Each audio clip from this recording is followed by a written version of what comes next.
This is just a quick little video on how to use your Compress 2000 heat pump control. The room control is usually found wall mounted indoors. If the padlock icon is showing, this means the screen is locked. To unlock, press the keypad lock for 3 seconds until the icon disappears. On main display, typically see current room temperature. This is how warm it is in the room where the control unit is located. This icon shows what the temperature is outside. There's a sunshine icon in the middle of the display.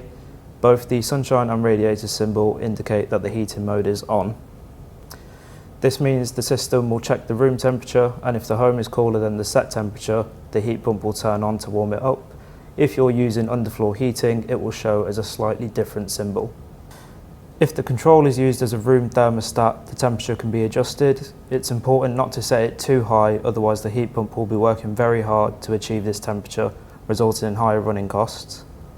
This is the compressor symbol. This is the pump symbol. If both of these are showing, it shows that the heat pump is actively heating your home.